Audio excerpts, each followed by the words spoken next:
You click the link. Maybe you even typed your password before something felt wrong. And now you're here, heart racing, trying to figure out how bad this is for your business. Take a breath. If you act in the next few minutes, you can probably shut this down before any real damage happens. This video is the exact checklist. No theory, no lecture. Just what to do, in order, starting right now. First, here's what's actually happening behind the scenes, because it tells you how much time you have. If you only click the link but didn't type anything, the most likely outcome is nothing. Most phishing links lead to a fake login page that needs you to enter your details to do any damage. Clicking alone rarely hands anything over. If you close the page without typing, the odds are on your side. If you entered your password, assume it's in someone else's hands right now, not in an hour, now. Stolen business credentials are often used or sold within minutes.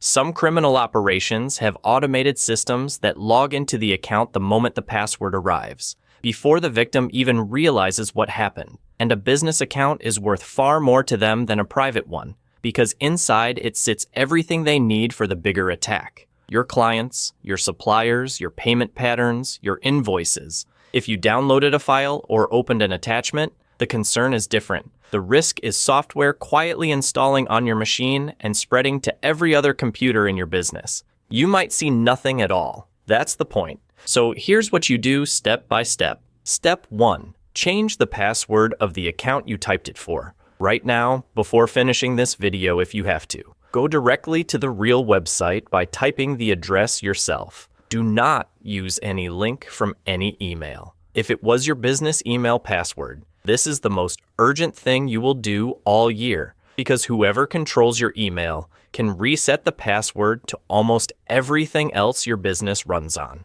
Your business banking, your accounting software, your payroll system, your client records. Email is the master key to the entire operation. Step 2.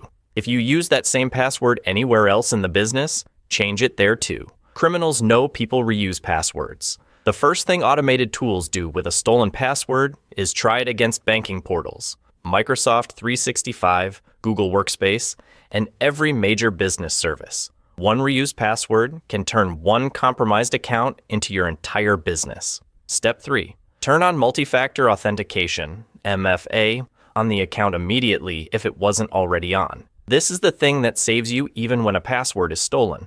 With MFA enabled, the criminal needs a code from your phone to get in. They don't have your phone. For most services, this takes 5 minutes to set up, and you'll find it under security settings. Then make a note to roll it out to every employee account this week, because the next phishing email might not land in your inbox. It might land in your office managers. Step 4. Check the account for changes you didn't make. This one matters more than most people realize. If it was your email, look at your forwarding rules and filters. A classic move against small businesses is setting up a hidden rule that quietly forwards copies of your emails to the attacker. So even after you change your password, they keep reading everything. Your invoices, your client conversations, your payment schedules. That's exactly how the big business email compromise attacks start. Weeks of silent reading before they strike. Look for forwarding addresses you don't recognize, filters that move emails somewhere strange,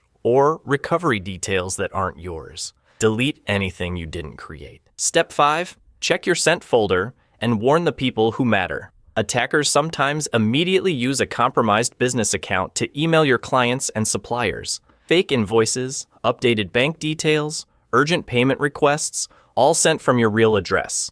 Look at what's been sent. If anything went out that you didn't write, call those clients today. One uncomfortable phone call now beats a client wiring money to a criminal because the email genuinely came from you. Step 6. Tell your team. Today, not after the weekend. I know the instinct. It's embarrassing, you feel stupid, and you're hoping it just goes away. But if an attacker has been inside your account, the next move is often a follow-up attack on your staff. Emails from you, asking them to process a payment or open a file. Your team can't catch what they don't know about. And if you have an IT person, loop them in immediately. The difference between an incident that gets contained in an hour and one that costs the business tens of thousands is almost always how fast someone spoke up. Nobody competent will blame the person who clicked. These emails are designed by professionals to be clicked. The only real mistake is staying quiet. Step 7. If you downloaded a file or open an attachment, disconnect that computer from the network. Turn off the Wi-Fi or pull the cable. If something installed itself, this stops it from spreading to the other machines in your office or reaching your shared files. Then, run a full antivirus scan. Windows Defender is genuinely good at this. Let it run completely. If it finds something, let it remove it, then change your passwords again from a different device. Because if something was logging your keyboard, the new passwords you typed on that machine may already be stolen too. Step 8. If business banking is involved or any payment was requested, call your bank. Use the number on the back of your card, not a number from any email. If a payment went out, every minute matters. Transfers can sometimes be recalled or frozen if you catch them early enough. After 24 to 48 hours, the window mostly closes. Now, how do you know if you're in the clear? Watch for these signs over the next few days. Password reset emails you didn't request. Login alerts from places you've never been.